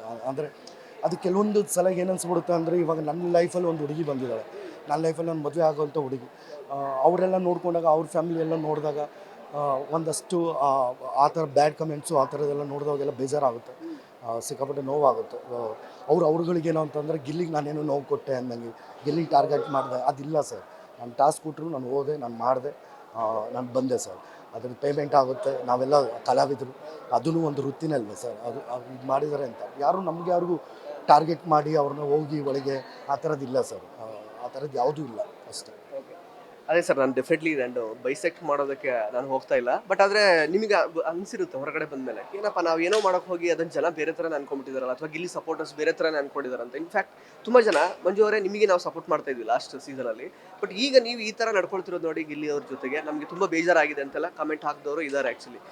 ಹೌದು, ಇವಾಗ ಹೊರಗಡೆ ಒಳಗೆ ಇರ್ತಕ್ಕಂಥವ್ರು ಇವಾಗ ಜಾನ್ವಿ ಬಂದರು, ಜಾನ್ವಿ ಏನು ಮಾತಾಡಿದ್ರು, ಇವಾಗ ರಘು ಅವರು ರೀಸೆಂಟಾಗಿ ಏನು ಮಾತಾಡ್ತಿದ್ದಾರೆ, ಈ ವೀಕೆಂಡಲ್ಲಿ ಏನಾಯಿತು, ಲಾಸ್ಟ್ ವೀಕೆಂಡಲ್ಲಿ ಇವಾಗ ಕಳಪೆ ಅಂತ ಯಾರು ಕೊಟ್ಟರು, ಅದನ್ನು ನಾನು ಒಬ್ಬನೇ ಏನೋ ಹೋಗಿ ಟಾರ್ಗೆಟ್ ಮಾಡಿ ನಾನು ಒಬ್ಬನೇ ಏನೋ ಇದು ಮಾಡಿದರೆ ಓಕೆ ಸರ್. ಇವಾಗ ನನ್ನ ಜೊತೆಗೆ ಹೇಗೆ ನಡ್ಕೊಂಡು ನಾನು ಅದೇ ರೀತಿ ಎಲ್ಲ ಸರ್ ನಡ್ಕೋಬೇಕು. ಇವಾಗ ಇಡೀ ಮನೆಯವರು ಎಲ್ಲರೂ ನಾನು ಆಚೆ ಕಡೆ ಬರಬೇಕಾದ್ರೆ ಸುಮಾರು ಜನ ಹೆಣ್ಮಕ್ಳು ಅವರೆಲ್ಲನೂ ಕಣ್ಣಲ್ಲಿ ನೀರು ಹಾಕಿ ಕಳಿಸ್ಕೊಟ್ರು. ಅಯ್ಯೋ 1 ವೀಕಲ್ಲಿ ಇದ್ರಲ್ಲ ಮಂಜಣ್ಣ, ನೀವು ಇರಬೇಕಿತ್ತಲ್ಲ ಅಂತೇಳಿ ಅವರೆಲ್ಲ ಕಣ್ಣಲ್ಲಿ ನೀರು ಹಾಕಿ ಇದು ಮಾಡಿದ್ರು ಸರ್. ಇವಾಗ ಅಷ್ಟು ಜನರಲ್ಲಿ ಯಾರಿಗೂ ನನಗೆ ಬೇಜಾರಾಗದೇ ಇರೋನು, ಇವಾಗ ಒಬ್ಬ ವ್ಯಕ್ತಿಗೆ ಬೇಜಾರಾಗ್ತಿದ್ದಾನೆ, ಒಬ್ಬ ವ್ಯಕ್ತಿ ಇದು ಮಾಡ್ತಿದ್ದಾನೆ ಅಂದರೆ ನಾನು ಅವಾಯ್ಡ್ ಮಾಡೋಕ್ಕೆ ಪ್ರಯತ್ನ ಪಡ್ತೀನಿ ಸರ್. ಇವಾಗ ನಾನು ಈಗ ನಡ್ಕೋತೀನಿ ಅಂದರೆ ನಾನು ಯಾವತ್ತೂ ಹೇಳ್ತೀನಿ, ನನಗೆ ಇಷ್ಟ ಇಲ್ಲ ಅಂದರೆ ನಾನು ಅವಾಯ್ಡ್ ಮಾಡ್ಕೊಂಡು ದೂರನೇ ಹೋಗ್ತೀನಿ. ಇವಾಗ ಪದೇ ಪದೇ ಮೇಲೆ ಬಂದಾಗ ಅದು ಟಾಸ್ಕು ಅದು ಮಾಡಬೇಕಿತ್ತು ಸರ್. ಅದು ಬೇರೆ ವಿಧಿ ಇಲ್ವಲ್ಲ ಸರ್. ನಾವು ಒಳಗೆ ಹೋಗಿ ಆಚೆ ಬರೋದು ಅದೆಲ್ಲ ವಿಧಿ ಇಲ್ವಲ್ಲ ಸರ್. ಆ ಟೈಮಲ್ಲಿ ಬೇರೆಯವ್ರಿಗೆ ಯಾರಿಗೂ ಮನೇಲಿರೋರ್ಗೆ ಯಾರಿಗೂ ತೊಂದರೆ ಆಗದಿರೋದು ಅವ್ರಿಗೆ ಮಾತ್ರ ಆಗ್ತಿದೆ. ಅದು ಮಾತ್ರ ಆ ಸ್ಮಾಲ್ ಕ್ಲಿಪ್ಪಿಂಗು, ಅದಕ್ಕಿಂತ ಬಿಫೋರ್ ಏನಾಯಿತು ಆಫ್ಟರ್ ಏನಾಯಿತು ಅವೆಲ್ಲ ಗೊತ್ತಾಗಲ್ಲ. ಅದು ನಾವು ಕೇಳೋಕ್ಕಾಗಲ್ಲ. ಅದು ರಿಯಾಲಿಟಿ ಶೋ, ಅವ್ರದ್ದು ಒಂದು ಏನೋ ಡಿಸೈನ್ ಮಾಡ್ಕೊಂಡಿರ್ತಾರೆ, ಆ ರೀತಿಯೇ ಅವರು ಪ್ಲೇ ಮಾಡ್ತಿರ್ತಾರೆ. ಅದು ಬಿಟ್ಟರೆ ಇನ್ನೇನಿಲ್ಲ ಸರ್. ಅದೇನು ದೊಡ್ಡ ವಿಚಾರ ಅಲ್ವ ಸರ್. ಒಂದೆರಡು ಮಗ್ಗು ನೀರು ಚೆಲ್ಲಿದ ಕೂಡಲೇ ಅದು ದೊಡ್ಡ ವಿಚಾರ ಅಲ್ಲ. ಬಟ್ ಅದಕ್ಕೆ ಮುಂಚೆ ನನಗೇನಾಗಿರುತ್ತೆ, ನಮ್ಮ ಹತ್ರ ಹೆಂಗೆ ಬಿಹೇವ್ ಮಾಡಿರ್ತಾರೆ ಅನ್ನೋದು ಇಂಪಾರ್ಟೆಂಟ್ ಅಲ್ಲ ಸರ್. ಇವಾಗ ಅದು ಮುಂದಿನ ದಿನಗಳಲ್ಲಿ ಅದಕ್ಕೆ ಯಾರು ಏನು ಅನ್ನೋದು ಗೊತ್ತಾಗೇ ಆಗುತ್ತೆ. ಸ್ವಲ್ಪ ಲೇಟ್ ಆಗ್ಬೋದು ಅಷ್ಟೇ. ಅದರಲ್ಲಿ ಅದೇ ಅದು ಬೇಜಾರಾಗೋದೇನು ಅಂತಂದರೆ, ಆ ಫ್ಯಾಮಿಲಿಗಳನ್ನ ಟಾರ್ಗೆಟ್ ಮಾಡಿ ನನಗೇನಾದರೂ ಬೈಬೋದು, ಏನಾದರೂ ಮಾತಾಡ್ಬೋದು. ಆ ಫ್ಯಾಮಿಲಿಗಳು ಟಾರ್ಗೆಟ್ ಮಾಡಿ ಇತ್ತೀಚೆಗೆ ಬಂದಿರೋದು ನಾನು ಮದುವೆ ಆಗೋಂಥ ಹುಡುಗಿ ಬಗ್ಗೆ ಮಾತಾಡಿ ಅವೆಲ್ಲ ಮಾತುಗಳು ಬಂದಾಗ ಯಾವುದೋ ಒಂದಷ್ಟು ಕಾಣದೇ ಇರೋ ಕೈಗಳೂ ಆಟ ಆಡ್ತಿರ್ತವೆ, ಇಲ್ಲ ಏನೋ ಒಂದು ಆಗ್ತಿರುತ್ತೆ ಅನ್ಕೋತೀನಿ. ನನ್ನ ಲೈಫಲ್ಲಿ ನನ್ನ 11 ಇಯರ್ಸು ಬಿಗ್ ಬಾಸ್ ಇದರಲ್ಲಿ ಇಷ್ಟು ಕ್ರೇಜು ಇದ್ದಕ್ಕಿದ್ದಂಗೆ ಈ ಥರದ್ದೆಲ್ಲ ನಾನು ನೋಡಲೇ ಇಲ್ಲ. ಅಂದರೆ ಈ ಥರದ ಕ್ರೇಜು ಆ ಥರದ್ದೆಲ್ಲ. ಹನುಮಂತನೂ ಆಡ್ದ, ಹನುಮಂತು ಜೊತೆಗೂ ನಾನು ಆಡಿದ್ದೇನೆ. ಗಿಲ್ಲಿನೂ ಇರ್ಬೋದು, ಅಲ್ಲಿ ನಮಗೆ ಇನ್ನೊಬ್ಬರು ನಮ್ಮ ಉತ್ತರ ಕರ್ನಾಟಕದವರು ಮಾಳು ಇರ್ಬೋದು, ಮಾಳುನೂ ತುಂಬ ಚೆನ್ನಾಗಿ ಆಡ್ತಿದ್ದಾನೆ. ಅದು ಎಲ್ಲರೂ ತುಂಬ ಚಂದ ಆಡ್ತಿದ್ದಾರೆ. ಹಾಗಾಗಿ ಯಾರಾದರೂ ಗೆಲ್ಲಿ, ಎಲ್ರಿಗೂ ಆಲ್ ದ ಬೆಸ್ಟ್, ಎಲ್ರಿಗೂ ಆಲ್ ದ ಬೆಸ್ಟ್. ಆಮೇಲೆ ಗಿಲ್ಲಿ, ನಾನು ಆಚೆ ಕಡೆ ಇದ್ದವು ಗಿಲ್ಲಿ ತುಂಬಾ ಇಷ್ಟಪಟ್ಟಿದ್ದೆ ಸರ್. ಅಂದರೆ ಅಲ್ಲಿ ಆ 24 ಅವರ್ಸ್ ಇದ್ದಾಗ ಆ ಒಂದಿದ್ದು ಯಾರಿಗೂ ಮಾತಾಡೋಕ್ಕೆ ಕೊಡಲ್ಲ. ಆಮೇಲೆ ನಾವು ಏನು ಬಂದಿರೋದು, ನಾವು ಮಂಜು ಆಗಿ ಅಲ್ಲ, ಮಂಜು ಹಾಗೆ ಅತಿಥಿಯಾಗಿ ಹೋಗಿದ್ದೇನೆ, ಅದೊಂದು ಕ್ಯಾರೆಕ್ಟರ್ ಅಷ್ಟೇ. ಬಟ್ ಅವರೇ ಅದನ್ನು ಅರ್ಥ ಮಾಡ್ಕೊಳ್ಳಿಲ್ಲ. ಆ ಥರದ್ದು ಒಂದಷ್ಟು ಬೇರೆ ಇದಾಯಿತು ಅಷ್ಟೇ. ನಾನು ಒಂದು ವಾರಕ್ಕೆ ಬರೋನು ಅಂದರೆ ನಾನು ಟಾಸ್ಕ್ ಆಡ್ದಿರ ಎಲ್ಲರ ಜೊತೆನೂ ನಕ್ಕೊಂಡು ಅವ್ನು ಬಂದು ಗ್ಲಾಸ್ ಕೇಳಿದ್ರೆ ಒಂದು ಖಾಲಿ ಗ್ಲಾಸ್ ಕೊಡೋದು, ನೀರು ಕುಡಿದ್ಬಿಟ್ಟು ಕೊಡೋದು, ಅದು ಬಿಟ್ಟು ಏನು ಬೇರೆಯವ್ರು ಅನ್ನ ಕಿತ್ಕೊಳ್ಳೋಕೆ ಬಂದಿದ್ದೀರಾ ಅನ್ನೋದು, ಈ ಥರ ಬ್ಯಾಕ್ ಟು ಬ್ಯಾಕ್ ಅಂದವಾಗೆ ನಾವು ಮಾತಾಡಿದ್ದೇ ಹೊರತು. ಅದು ಬಿಟ್ಟರೆ ಅವ್ನ ಬಟ್ಟೆ ನಾನು ಹಾಕೋ ಅಂತಂದೆ, ಒಳ್ಳೆ ಬಟ್ಟೆ ಇದೆ ನೀನು ಹಾಕೋ, ನನ್ನ ಹತ್ರನೇ ಬಟ್ಟೆ ಇದೆ ಅಂತ ಹಾಕ್ಕೋತೀನಿ ಮಂಜಣ್ಣನ ಅಂತಲೂ ಅಂದ. ಅದಾಗಿ ಕ್ಯಾಪ್ಟನ್ ಅಭಿ ರೂಮನ್ನು ತೊಗೊಂಡಿದ್ದೆ. ಬಿಗ್ ಬಾಸ್ ಲೆಟ್ರ್ ಕೊಡೋಕ್ಕಿಂತ ಮುಂಚೆ ನಾನು ಅಭಿ ನೀವು ಕ್ಯಾಪ್ಟನ್ ಆಗಿದ್ದೀರಾ, ನಿಮ್ಮ ರೂಮ್ ಉಪಯೋಗಿಸ್ಕೊಳ್ಳಿ ಅಂತಲೇ ಹೇಳ್ಬಿಟ್ಟಿದ್ದೆ. ಬಂದರೆ ಆಚೆ ಬರ್ತಾರೆ, ಅವ್ರನ್ನೇ ಕೇಳಿ ಸತ್ಯ. ಯಾಕಂದರೆ ಅವೆಲ್ಲ ಟೆಲಿಕಾಸ್ಟ್ ಆಗಲಿಲ್ವಲ್ಲ ಕೆಲವೊಂದೆಲ್ಲ. ಇವಾಗ ಅದೇ ಗಿಲ್ಲಿ ಆಚೆ ಬಂದಾಗ ಕೇಳಿ ಮಂಜಣ್ಣ ಹೇಗಿದ್ದ ಏನು ಅಂತ ಅವ್ರನ್ನ ಕೇಳಿದ್ರೇ ಅರ್ಥ ಆಗುತ್ತೆ, ಅವ್ರನ್ನ ಕೇಳಿದ್ರೇ ಗೊತ್ತಾಗುತ್ತೆ. ಯಾವುದೋ ಆ ಥರ ಬಿದ್ದು ಕೆಲವೊಂದು ಮತ್ತೊಂದು ವಿಚಾರಗಳು ಬಂತು. ಬಟ್ ಅವರು ಎಲ್ಲರೂ ಒಳ್ಳೆಯವರೇ ಸರ್, ಯಾರೂ ಕೆಟ್ಟವರಲ್ಲ, ಏನಿಲ್ಲ. ಆಯಾ ಪರಿಸ್ಥಿತಿ ಹಂಗೆ ಮಾಡಿಸಿರುತ್ತೆ ಅಷ್ಟೇ. ಸರ್ ಮತ್ತೆ ಅಂದರೆ ಇನ್ನೊಂದೇನಂತಂದ್ರೆ, ಅದೇ ನಿಮ್ಮ ಆ್ಯಕ್ಚುಲಿ ಫಿಯಾನ್ಸಿ ಕೂಡ ಅಂದರೆ ಒಂದು ಪೋಸ್ಟ್ ಎಲ್ಲ ಹಾಕೊಂಡ್ರು ಆ್ಯಕ್ಚುಲಿ ಗಿಲ್ಲಿ ಬಗ್ಗೆ. ಅಂದರೆ ಅದೇನು ಒಳಗಡೆ ಆಯಿತು ನಡೀತು ಆ್ಯಕ್ಚುಲಿ ಮದುವೆ ಬಗ್ಗೆ ಎಲ್ಲ ಅವರು ಸ್ವಲ್ಪ ಮಾತಾಡಿದಾಗ. ಸೊ ಅವರು ಕೂಡ ಪೋಸ್ಟ್ ಹಾಕೊಂಡ್ರು, ಗಿಲ್ಲಿ ಅಂದರೆ ಬರೀ ಯಾವುದಾದ್ರು ಒಂದು ಶೋಲಿ ಹುಡುಗಿನೇ ಬೇಕಾಗುತ್ತೆ, ಒಂದು ಹುಡುಗಿ ಇಲ್ಲದೆ ಜಸ್ಟ್ ಇಂಡಿವಿಜುವಲ್ ಆಗಿ ಆಟ ಆಡೋಕ್ಕಾಗುತ್ತೆ, ಆ ಥರದ್ದೆಲ್ಲ ಅಂತ. ಅದು ಕೂಡ ಇಟ್ಸ್ ಜನರೇಟೆಡ್ ಆ ಪೋಸ್ಟರ್ ಅಲ್ಲ, ಆ ಪೋಸ್ಟರ್ ನಮ್ಮ ಆಚೆ ಕಡೆ ಬಂದಾದ್ಮೇಲೆ ನೋಡಿದೆ, ಯಾರೋ ಒಬ್ಬರು ಟ್ಯಾಗ್ ಮಾಡಿದ ಪೋಸ್ಟರ್ನ ಟ್ಯಾಗ್ ಮಾಡಿದ್ದಾಳೆ ಅಷ್ಟೇ. ಅದು ಅಂದರೆ ನನ್ನ ಬಗ್ಗೆ ಮಾತಾಡಿರೋದು ಅದಲ್ಲ. ಅದನ್ನು ಇಮಿಡಿಯೇಟಾಗಿ ಅವಳಿಗೆ ಬ್ಯಾಡ್ ಕಮೆಂಟ್ಸ್ ಎಲ್ಲ ಬಂದವಾಗ ಅದನ್ನು ಡಿಲೀಟ್ ಮಾಡಿದ್ದಾಳೆ. ಅವಳಿಗೆ ಗೊತ್ತಿಲ್ಲ ಸರ್ ಸೋಷಿಯಲ್ ಮೀಡ್ಯಾದಲ್ಲಿ ಯಾವ್ದು ಹೆಂಗೆ ಹ್ಯಾಂಡಲ್ ಮಾಡಬೇಕು ಏನು ಅನ್ನೋದು. ಅವಳು ಸಿನಿಮಾಗೆ ಹೊಸದು ಸರ್, ನಂದೇ ಯಾವುದೂ ಸಿನಿಮಾ ನೋಡಿಲ್ಲ ಸರ್. ಯಾವುದೋ ಲಾಸ್ಟ್ ಸೀಸನಲ್ಲಿ ಬಿಗ್ ಬಾಸು ಸೀಸನ್ದು ಒಂದಷ್ಟು ನೋಡಿದ್ದಾಳೆ ಅಷ್ಟೇ. ನಂದೇ ಒಂದಷ್ಟು ಸಿನಿಮಾಗಳು ಯಾವುದೋ ಬೆರಳೆಣಿಕೆ ಅಷ್ಟು ಸಿನಿಮಾಗಳು ನೋಡಿದ್ದಾಳೆ ನಾನು ಮಾಡಿರೋ ಸಿನಿಮಾಗಳಲ್ಲಿ. ಅದು ಬಿಟ್ಟು ನಾವು ನಮ್ಮ ವ್ಯಕ್ತಿತ್ವ ಅವಳ ವ್ಯಕ್ತಿತ್ವ ಇಷ್ಟ ಆಗಿ ಹಂಗೆ ಮಾತುಕತೆ ಆಗಿ ನಾವು ಇಬ್ಬರು ಇಷ್ಟಪಟ್ಟಿರೋದಷ್ಟೇ. ಬಟ್ ಅದು ಆ ರೀತಿ ಏನೂ ಇದು ಮಾಡಿಲ್ಲ. ಅವಳು ಡಿಲೀಟ್ ಮಾಡಾಯಿತು ಅದನ್ನು. ಅಂದರೆ ಅವಳಿಗೆ ಗೊತ್ತಿಲ್ವಲ್ಲ, ಯಾರೋ ಒಬ್ಬರು ಟ್ಯಾಗ್ ಮಾಡಿರೋದನ್ನು ಟ್ಯಾಗ್ ಮಾಡಿದ್ದಾಳೆ ಅಷ್ಟೇ. ಅದೂ ಬೇರೆ ರೀತಿಯೇ ಆಯಿತು. ಅದು ಏನು ಮಾಡ್ತಾರೆ ಸರ್ ಅದೇ ಕಾಣದ ಕೈವಾಡ ಇರ್ಬೋದು, ಇಷ್ಟೊಂದೆಲ್ಲ ಕ್ರೇಜ್ ಎಲ್ಲ ನೋಡಿಲ್ಲ ಅಂತ ಹೇಳಿದ್ರಿ actually. So what it is exactly ನಿಮ್ಮ ಪ್ರಕಾರ? ಇಲ್ಲ ಸರ್, ಅಂದರೆ ಕೆಲವೊಂದೆಲ್ಲ ಇರುತ್ತೆ ಸರ್, ಹಿರಿಯರು ಹೇಳ್ತಾರೆ ಸರ್. ಇವಾಗ ಎಂಗೇಜ್ಮೆಂಟ್ ಆಯಿತು, ಎಂಗೇಜ್ಮೆಂಟ್ಗೆ 2 ಫೋಟೋ ಹಾಕಿದೆ, ಮಿಲಿಯನ್ಸ್ ವ್ಯೂಸ್ ಹೋಯಿತು, ಆ ಥರದ್ದು ಏನೇನೋ ಆಗಿರ್ಬೋದು. ನಾನು ಗಿಲ್ಲಿಯವ್ರ ಕಡೆಯವರು, ಗಿಲ್ಲಿ ಪರವಾಗಿ ನಿಂತಿರೋ ವರ್ಗಕ್ಕೆ, ಅವ್ರು ಆಟ ಆಡೋದಕ್ಕೆ, ಅವ್ರಿಗೆ ಫ್ಯಾನ್ಸಿಗೆ ನಾನು ಏನೂ ಹೇಳ್ತಿಲ್ಲ. ಅದು ಬಿಟ್ಟು ಇಲ್ಲಿ ನಡೆದಿರ್ತಕ್ಕಂಥದ್ದು ಒಂದು ಟಾಸ್ಕ್ ಅಷ್ಟೇ. ಒಂದು ಮನೆಗೆ ಹೋಗ್ತೀನಿ, ಒಂದು ಬ್ಯಾಚುಲರ್ ಪಾರ್ಟಿ, ನಾನು ಅತಿಥಿಯಾಗಿ ಹೋಗ್ತೀನಿ, ಅವ್ರು ನಮ್ಮ ಸೇವಕರಾಗಿರ್ತಾರೆ, ಒಬ್ಬರು ಮ್ಯಾನೇಜರು, ಒಬ್ಬರು ಸಪ್ಲೈಯರು, ಒಬ್ಬರು ಹೌಸ್ ಕೀಪಿಂಗ್ ಆಗಿರ್ತಾರೆ, ಅಷ್ಟೇ ನೋಡಬೇಕೇ ಹೊರತು ಅದು ಬಿಟ್ಟು ತುಂಬ ತೀರಾ ಪರ್ಸ್ನಲಿ, ತೀರಾ ಫ್ಯಾಮಿಲಿ ವೈಸು ಆ ಥರದ್ದೆಲ್ಲ ಹೋಗಿರೋದು ನೋಡಿದ್ರೆ ಕೆಲವೊಂದು ಅದಕ್ಕೆ ಅರ್ಥನೇ ಇಲ್ವಲ್ಲ ಸರ್. ಇವಾಗ ಅಷ್ಟೆಲ್ಲ ಆಗುತ್ತೆ, ಅಷ್ಟೆಲ್ಲ ಏನು ಅನಿಸುತ್ತೆ, ಅದು ಅರ್ಥನೇ ಇಲ್ಲ ಅಂತ ಅನಿಸುತ್ತೆ. ನಿಮ್ಮಗಳಿಗೆ ನೋಡಿದವ್ರಿಗೆ, ನಿಮ್ಮಗಳಿಗೆ ಸುಮಾರಷ್ಟು ಜನಗಳಿಗೆ ಅನಿಸಿದೆ, ಅಯ್ಯೋ ಇಷ್ಟೆಲ್ಲ ಆಗುವಂಥ ವಿಚಾರನೇ ಅಲ್ವಲ್ಲ, ಇದು ಅಲ್ವೇ ಅಲ್ಲ ಅಂತ ಅನಿಸುತ್ತೆ. ಅದಕ್ಕೇನು ಹೇಳ್ತೀರಾ? ಸೊ ಹಾಗಾದ್ರೆ ಒಂದು ವಾರ ಮನೆ ಒಳಗಿದ್ರಿ, ನಿಮಗೆ ಈಗ ಹೊರಗಡೆ ಬಂದ್ಮೇಲೆ ಯಾರು ಈ ಒಂದು ಬಿಗ್ ಬಾಸ್ ಸೀಸನ್ 12 ಗೆಲ್ಲಬಹುದು ಅಥವಾ ಗೆಲ್ಲಬೇಕು ಅಂತ ನಿಮಗೆ ಅನ್ಸುತ್ತೆ? ಟಾಪ್ 5 ಇರ್ತಾರೆ ಸರ್. ನಮ್ಮ ಕುಂದಾಪುರ ಯಾರು ಆ ಹುಡುಗಿ, ಚಿಕ್ಕ ಹುಡುಗಿ ರಕ್ಷಿತಾ ಇರ್ಬೋದು, ರಘುವಣ್ಣ ಇರ್ಬೋದು, ಗಿಲ್ಲಿ ಇರ್ಬೋದು, ಅದಾದಮೇಲೆ ಇನ್ನೊಬ್ಬ ಮಾಳು, ಆಮೇಲೆ ಇನ್ನೊಬ್ಬರು ಧನುಷು, ಇವರೆಲ್ಲ ಒಂದು ಟಾಪ್ 5 ಇರ್ತಾರೆ ಸರ್. ಅದು ಲಾಸ್ಟ್ ಮೂಮೆಂಟ್ವರೆಗೂ ಹೇಳೋಕ್ಕಾಗಲ್ಲ ಸರ್. ಯಾಕಂದರೆ ಅಂದರೆ ಫಿನಾಲೆ ಟಿಕೆಟ್ 2 ವೀಕು, ಅದು 2 ವೀಕ್ಸು 3 ವೀಕ್ಸಲ್ಲಿ ಅದು ಎಲ್ಲನೂ ಇಂಪಾರ್ಟೆಂಟ್ ಆಗುತ್ತೆ. ಅಂದರೆ ಎಂಟರ್ಟೈನ್ಮೆಂಟು, ಟಾಸ್ಕು ಮತ್ತು ಮನೆ ಕೆಲಸಗಳು ಎಲ್ಲನೂ ಇಂಪಾರ್ಟೆಂಟ್ ಆಗುತ್ತೆ. ಅಲ್ಲಿನ big boss ಕೊಡೋಂಥ rules and regulation ಅವೆಲ್ಲನೂ ಎಲ್ಲನೂ ಇಂಪಾರ್ಟೆಂಟ್ ಆಗುತ್ತೆ. ಅದ್ರ ಮೇಲೆ ಯಾರು ಜನಗಳು ಪ್ರೀತಿ ಮಾಡ್ತಾರೋ ಆ ಟಾಪ್ 5 ಅಂತೂ ಇಷ್ಟು ಜನ ಇರ್ತಾರೆ. ಅದರಲ್ಲಿ ಯಾರು ಬೇಕಾದರೂ ಗೆಲ್ಬೋದು ಅನ್ನೋದು. ಸರ್ ಮದುವೆಗೆ ಇನ್ನೊಂದು ತಿಂಗಳಷ್ಟೇ ಬಾಕಿ ಇರೋದು. ಅದೇ ಹೇಳಿದ್ರಿ ಪ್ರಿಪ್ರೇಷನ್ ನಾರ್ಮಲ್ ಆಗಿ ಎಲ್ಲರ ಲೈಫಲ್ಲಿ ಹೆಂಗಿರುತ್ತೋ ಹಂಗೆ ಇರುತ್ತೆ ಅಂತ. ಸುದೀಪ್ ಸರ್ಲ ಮೀಟ್ ಕೂಡ ಆದ್ರಿ, ಮತ್ತೆ ಲೈಕ್ ಅಂದರೆ ನಿಮ್ಮ ಉಡುಪಿನ ಕರ್ಕೊಂಡು ಕೂಡ ಹೋಗಿದ್ರಿ ಅವ್ರ ಜೊತೆಗೆಲ್ಲ. ಸೊ ಏನು ಬ್ಲೆಸ್ಸಿಂಗ್ಸ್ ಕೊಟ್ಟರು ಸುದೀಪ್ ಸರ್? ಏನು ವಿಶಸ್, ಏನು ಗಿಫ್ಟ್ ಏನಾದರೂ ಕೊಟ್ಟರಾ ಹೇಗೆ ಅಂತ? ಇಲ್ಲ, ಅವರೇ ಗಿಫ್ಟ್ ಸರ್. ಅವರೇ ನನ್ನ ಲೈಫಲ್ಲಿ ಅವರೇ ಸಿಕ್ಕಿರೋದು ದೊಡ್ಡ ಗಿಫ್ಟು. ಅವ್ರ ಜೊತೆ ಸಿನಿಮಾ ಮಾಡಿರೋದು ಆ ಥರದ್ದು. ಅವ್ರ ಪ್ರೀತಿ ಯಾವಾಗೂ ಒಂದಷ್ಟು ಒಳ್ಳೆ ವಿಚಾರಗಳನ್ನ ಮಾತಾಡೋದು, ಒಳ್ಳೆ ವಿಚಾರಗಳು ಇದ್ದೇ ಇರುತ್ತೆ. ಅವ್ರು ಹೇಳಿದ್ರು ಅದು ಆಟಮ್ಮ, ಲೈಕ್ ಅದ್ರ ಬಗ್ಗೆ ತಲೆ ಕೆಡಿಸ್ಕೊಬೇಡ ಅಂತ. ಬಿಕಾಸ್ ಅವಳಿಗೆ ಒಂದು ಸ್ವಲ್ಪ ಅವಳು ಬೇರೆ ರೀತಿಯೇ ಆಗಿತ್ತು. ಅಂದರೆ ಹೊರಗಡೆ ಸೋಷಿಯಲ್ ಮೀಡ್ಯಾದಲ್ಲಿ ಕಮೆಂಟ್ಸು, ಇನ್ನೊಂದು ಮತ್ತೊಂದು ಅವೆಲ್ಲ ನೋಡಿ ಅದೆಲ್ಲ ಇದು ಆಟ ಈ ಥರದ್ದು ಇರುತ್ತೆ ಅನ್ನೋ ಮಾತುಗಳು ಹೇಳಿ ಅವಳಿಗೆ ಒಂದು ಸ್ವಲ್ಪ ಧೈರ್ಯ ತುಂಬಿದ್ರು. ಇದು ನನಗೆ ಅಂದರೆ ಬ್ಯಾಚುಲರ್ ಆಗಿದ್ದವಾಗ ಬೇರೆಯೇ ಸರ್. ಯಾಕಂದರೆ ನನ್ನ ತಂಗಿಯರಿಗೆ, ನನ್ನ ತಂದೆ ತಾಯಿಗೆ ಗೊತ್ತು ಸರ್. ಅಂದರೆ ಸೋಷಿಯಲ್ ಮೀಡ್ಯಾದಲ್ಲಿ ನಾವು ಏನೇ ಮಾಡಿದ್ರು, ಏನೇ ಇದೆ ಅಂದರೂ ಕೆಲವೊಂದು ಪರ ಮತ್ತು ವಿರೋಧ ಇವೆಲ್ಲ ಇದ್ದೇ ಇರುತ್ತೆ. ಅವೆಲ್ಲ ಹಾಗೇ ಆಗುತ್ತೆ ಸರ್. ಅಂದರೆ ಅವಳಿಗೆ ಹೊಸದಲ್ವ ಸರ್, ಅವಳು ನನ್ನ ಲೈಫಲ್ಲಿ ಬಂದು ಅವ್ರ ಫ್ಯಾಮಿಲಿಗೆಲ್ಲ ಹೊಸದು. ಆ ಥರದ್ದು ಒಂದಷ್ಟು ಮಾತುಗಳ ಮೂಲಕ ಅವಳಿಗೆ ಹೇಳಿ ಧೈರ್ಯ ತುಂಬಿದ್ರು. ಅಷ್ಟು ಬಿಟ್ಟರೆ ಇನ್ನು 23rd ಮದುವೆಗೆ ಬರ್ತಾರೆ, ಜಾನ್ 23rd ಎಲ್ಲರಿಗೂ ಇನ್ವೈಟ್ ಮಾಡ್ತೀವಿ ಅಷ್ಟೇ. ಸರ್ ಕೊನೆಯದಾಗಿ ನನ್ನ ಉದ್ದೇಶ ಇದ್ದಿದ್ದು ಅಷ್ಟೇ, ಬಿಕಾಸ್ ಈಗ ಅದೇ ಫ್ಯಾನ್ಸ್ ಒಬ್ವಿಯಸ್ಲಿ ಲೈಕ್ 1.5 hour ಅಥವಾ 1 hour 10 minutes ಅಷ್ಟೇ ನೋಡಿರ್ತಾರೆ ಒಳಗಡೆ. ನೀವು 24 hours ಇದ್ದವರು, ನಿಮ್ಮೇಲೂ ಒಂದು ಸ್ವಲ್ಪ ನೆಗೆಟಿವ್ ಆಗಿದೆ ಸಾಕಷ್ಟು ವಿಷಯಗಳಿಗೆ. ಎಸ್ಪೆಷಲಿ ಗಿಲ್ಲಿಯವ್ರನ್ನ ಟಾರ್ಗೆಟ್ ಮಾಡಿದ್ರು, ಗಿಲ್ಲಿಯವ್ರನ್ನೇನೋ ಒಂದು ಸ್ವಲ್ಪ ತುಂಬ ಆಟಾಡಿಸ್ಬಿಟ್ರು ಅನ್ನೋ ಕಾರಣಕ್ಕೆ, ಅದಕ್ಕೊಂದು ಕ್ಲಾರಿಟಿ ಸಿಗಲಿ ಅನ್ನೋ ಕಾರಣಕ್ಕೆ ನಾನು ಚಿಟ್ ಚಾಟ್ ಮಾಡಿದ್ದು. ಇಲ್ಲ, ವೆರಿ ಸಿಂಪಲ್ ಸರ್. ಇವಾಗ 3 ಜನ, ಇವಾಗ ನಾವೇನು 6 ಅಡಿ 5 ಅಡಿ ಆ ಥರ ಇರ್ತೀವಿ, ಏನೋ ಅಂದರೆ ನಮಗೂ ಒಂದು ಮನಸ್ಸಿರುತ್ತೆ ಸರ್, ನಮಗೂ ಒಂದು ವ್ಯಕ್ತಿತ್ವ ಇರುತ್ತೆ. ನಮ್ಮ ಫಿಸಿಕಲಿ ಹಂಗಿರ್ಬೋದು, ಬೇರೆಯವ್ರ ಫಿಸಿಕಲಿ ಬೇರೆ ರೀತಿ ಇರ್ಬೋದು. ನಾವೇನು ಗಿಲ್ಲಿನ ನಾವೇನು ಮಾತಾಡಿಸ್ತಾ ಹೋಗಿಲ್ಲ. ಅವ್ನು ಸಪ್ಲೈಯರ್ ಆಗಿ ಪ್ರತಿ ಸಲವೂ ನಾವು ಹೇಳಿದ ಐಟಮ್ಸು ನಮ್ಗೆ ತೊಗೊಂಬಂದು ಕೊಡೋದೇ ಇದಾಗಿರುತ್ತೆ. ಅಲ್ಲಿ ಬಂದವಾಗ ಅವ್ನು ನಡ್ಕೊಳ್ಳೋಂಥ ರೀತಿ ಅವೆಲ್ಲವೂ ಇದಾದವಾಗ ನಮ್ಮ ಮಾತು ಆ ಮಾತಿನ ಬರಗಳಲ್ಲಿ ಅವನು ಮಾತಾಡೋಂಥ ಮಾತುಗಳು ನಮಗೆ ಇಷ್ಟ ಆಗದೆ ಇರೋ ಟೈಮಲ್ಲಿ ಆ ಥರ ಮಾತಾಡಿರ್ತೀವಿ ಅತಿಥಿಗಳಾಗಿ. ಅದೇ ಮಂಜು ಆ ಥರದ್ದಾಗಿ ನಾವು ಪರ್ಸ್ನಲಾಗಿ ಇರಬೇಕಾದ್ರೆ ಬೇರೆ ರೀತಿಯೂ ನಾವು ಹೇಳ್ಬೋದಿತ್ತು, ಬೇರೆ ರೀತಿಯೂ ಡೀಲ್ ಮಾಡ್ಬೋದಿತ್ತು. ಅಲ್ಲಿ ಅತಿಥಿಗಳಾಗಿ ಹೋದಾಗ ಒಂದು ಟಾಸ್ಕ್ ಅಂತಿದ್ದವಾಗ ಅದೇ ರೀತಿ ಮಾಡಿರ್ತೀವಿ ಹೊರತು ಬೇರೆ ಇನ್ನೇನಿಲ್ಲ ಸರ್. ಬೇರೆ ಪರ್ಸನಲ್ ಟಾರ್ಗೆಟ್ ಇಟ್ಕೋ, ಇನ್ನೊಂದು ಮತ್ತೊಂದು ಅವೆಲ್ಲ ನಮ್ಗೆ ಯಾಕೆ? ನಾವೇನು ನಮ್ಗೆ ಆ ಉದ್ದೇಶನೇ ಇಲ್ವಲ್ಲ. ಬಿಗ್ ಬಾಸ್ ಕರೆದಿದ್ದಾರೆ, ಬಿಗ್ ಬಾಸ್ ಕರೆದಿದ್ದಾರೆ, ಬಿಗ್ ಬಾಸ್ ಒಂದು ಆಪರ್ಚುನಿಟಿ ಕೊಟ್ಟಿದ್ದಾರೆ. ಬ್ಯಾಚುಲರ್ ಪಾರ್ಟಿಗೆ ಹೋಗಿದ್ವಿ, ಅವ್ರು ಹೇಳಿರೋ ಟಾಸ್ಕ್ ಇದ್ದಂತಿದ್ವಿ, ಆಚೆ ಬರ್ತಿದ್ವಿ ಅಷ್ಟೇ. ಅಷ್ಟು ಬಿಟ್ಟರೆ ಇನ್ನೆಂತ ಇದೆ ಅದು? ಅದರಲ್ಲಿ ಇನ್ನೆಂತನೂ ಇಲ್ವಲ್ಲ. ಯಾಕಂದ್ರೆ ರಜತ್ ಇವಾಗ ಫುಲ್ ಕ್ಲೋಸ್ ಫ್ರೆಂಡ್ ಆಗಿ ಅವ್ರ ಜೊತೆಗೆ ನಗಾಡ್ಕೊಂಡು ಆರಾಮಾಗಿದ್ದಾರೆ ಸರ್. ಅಷ್ಟೇ ಅಲ್ವಾ ಸರ್, ಇವಾಗ ಪ್ರತಿಯೊಬ್ಬ ಮನುಷ್ಯನಿಗೂ ಒಂದು ಹತ್ರ ಇದ್ದು ನೋಡಿ ಮಾತಾಡಿದ್ರೆ ಅರ್ಥ ಆಗ್ತಾನೆ ಸರ್. ದೂರದಿಂದ ನಿಂತ್ಕೊಂಡು ದೂರದಿಂದ ನೋಡಿದಾಗ ಓ ಈ ಮನುಷ್ಯ ಹಿಂಗೇನಾ ಹಾಗೇನಾ ಅಂತ ಅನಿಸುತ್ತೆ. ಪ್ರತಿಯೊಬ್ಬ ಮನುಷ್ಯನಿಗೂ ಹತ್ತಿರದಿಂದ ನೋಡಿದ್ರೆ ಅದು ಬೇರೆಯೇ ಅನಿಸುತ್ತೆ. 24 ಅವರ್ಸಲ್ಲಿ 1.5 ಅವರ್ ಏನು ಟೆಲಿಕಾಸ್ಟ್ ಆಗುತ್ತೋ, ಏನು ಮೀಮ್ಸ್ ಆಗುತ್ತೋ, ಏನು ಸೋಷಿಯಲ್ ಮೀಡ್ಯಾದಲ್ಲಿ ಒಂದೊಂದು ಕ್ಲಿಪ್ಪಿಂಗ್ ಹೋಗುತ್ತೋ ಅದರಲ್ಲೇ ಜನ ಡಿಸೈಡ್ ಮಾಡಿಬಿಡ್ತಾರೆ. ಬಟ್ ಅದು ತೊಂದರೆ ಇಲ್ಲ ಸರ್, ಯಾರು ಏನು ಡಿಸೈಡ್ ಮಾಡಿದ್ರು. ನಾನು ಹೇಳೋದು ಅಷ್ಟೇ, ಕೆಲವೊಂದು ಸತ್ಯಗಳು ಕೆಲವೊಂದು ರೀತಿಯಲ್ಲಿ ಸ್ವಲ್ಪ ನಿಧಾನ ಆಗ್ಬೋದು ಆಚೆ ಕಡೆ ಬರೋದು. ಅದು ಕಾಯೋಣಂತೆ ಅಲ್ವಾ. ಧರ್ಮ ಉಳಿದೇ ಉಳಿಯುತ್ತೆ ಅನ್ನೋದು ನನ್ನ ಇದು. ಸಿಕ್ಕಾಪಟ್ಟೆ ಹೇಳ್ತಾರೆ ಎಲ್ಲ ಕರ್ಮ ಅನ್ನೋದು ಬಿಡಲ್ಲ, ಕರ್ಮದೇಟು ಅಂತ. ಬಟ್ ಅದೇ ರೀತಿ ಧರ್ಮ ಅನ್ನೋದನ್ನು ಉಳಿಸುತ್ತಲ್ಲ, ಆ ಧರ್ಮ ಅನ್ನೋದು ಕಾಪಾಡುತ್ತಲ್ವ. ಯಾಕಂದರೆ ಎಲ್ಲರಿಗೂ ಫ್ಯಾಮಿಲಿ ಇರುತ್ತೆ, ಎಲ್ಲರಿಗೂ ಇದಿರುತ್ತಲ್ವ. ಮಾತಾಡಲಿ ಎಲ್ಲರಿಗೂ ಸ್ಟ್ರೈಟಾಗಿ ಹೇಳಬೇಕು ಅಂತಂದ್ರೆ ಗಿಲ್ಲಿದು ರಿಯಲ್ ಫೇಸ್ ಇನ್ನೂ ಆಚೆ ಬಂದ್ಬಿಡುತ್ತೆ ಅನ್ನೋ ಥರ ಹೇಳ್ತಿದ್ದೀರಾ ನೀವು, ಹೇಗೆ ಅಂತ? ರಿಯಲ್ ಫೇಸು ಅಂತಂದ್ರೆ ಅವ್ನು ಇರಿಟೇಟ್ ಮಾಡೋದು, ಕೆಲವೊಂದೆಲ್ಲ ವಿಚಾರಗಳು ಕೆಲವೊಂದು ರೀತಿಯಲ್ಲಿ ಪರ್ಸ್ನಲಿ ಮಾತಾಡೋದು, ಪರ್ಸ್ನಲಿ ಇದನ್ನೋದೆಲ್ಲ ಒಂದು ಸುಮಾರು ಜನಕ್ಕೆ ಇವಾಗ ಆಚೆ ಬಂದು ಜಾನ್ವಿನೂ ಮಾತಾಡಿದ್ದಾಳೆ. ಅದು ಬಿಟ್ಟು ಇವಾಗ ರಘು ಅವ್ರೂ ಮಾತಾಡಿದ್ದಾರೆ ಒಳಗೆ. ಪ್ರತಿಯೊಬ್ಬರೂ ಹೇಳ್ತಾನೆ ಇದ್ದಾರಲ್ವ ಸರ್.